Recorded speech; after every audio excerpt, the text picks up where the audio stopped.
आमचे समर्थ सद्गुरू परमपूज्य ह.भ.प. श्री भगवान महाराज आनंदगडकर, आनंदगड जालना यांच्या आशीर्वादाने आणि प्रेरणेने रचना झालेल्या संत ज्ञानेश्वर गीतांजली स्वरचित काव्याचे गीत गायन होत आहे. हा एक मजपामराच्या जीवनात महत्भाग्याचा दिवस आहे. पहिले जे गीत आहे त्याचं निवेदन करतील रत्नाकरराव देशमुख. ईश तत्व जाणण्यास उत्सुक एक करारी साधक आपल्या आपेगाव ग्रामापासून निघून तीर्थाटनादरम्यान पवित्र आळंदी नगरी प्रवेश करीता झाला. इंद्रायणीच्या सानिध्यात मन रममान झाले. आतिथ्य धर्माला जागणारे सिद्धोपंत या तेजस्वी योगाला घरी घेऊन येतात आणि त्यांचे दिव्य साधना प्रकार आणि विद्वत्ता पाहून भारावून जातात. सिद्धोपंताच्या विठ्ठलपंतांच्या स्वप्नी प्रत्यक्ष पांडुरंग येऊन लग्नाबाबत शुभ संकेत देतात. येथूनच ज्ञानेश्वर माऊलीच्या माता पित्याच्या संसाराची मधुर कहाणी सुरू होत आहे.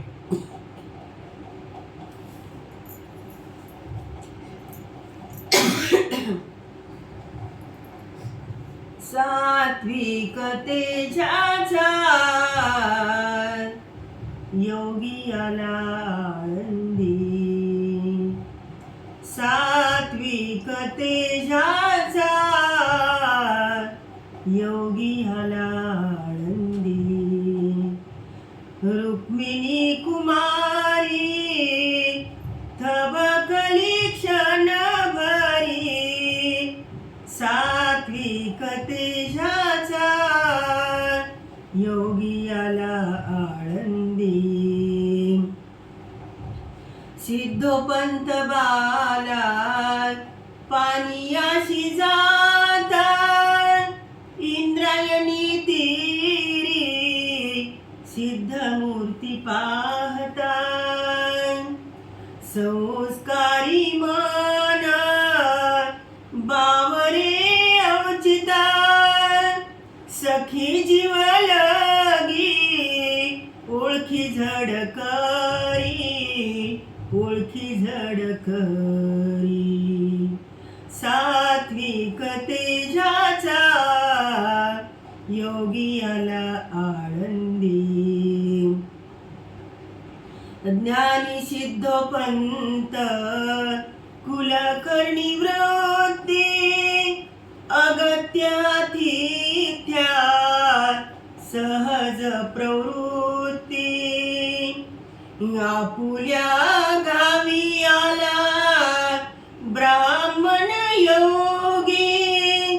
मायने पाचारी आपुल्या घरी. आपुल्या घरी. सात्विक तेजाचा योगी आला आळंदी. नित्य साधनी विठ्ठल करारी. आपेगाव ग्रामीचा मुमुक्षु अंतरी. सकलाच्या स्वप्नी साक्षी श्रीपती. विवाह योग्य विठ्ठल रुक्मिणी. विठ्ठल रुक्मिणी. सात्विक तेजाचा योग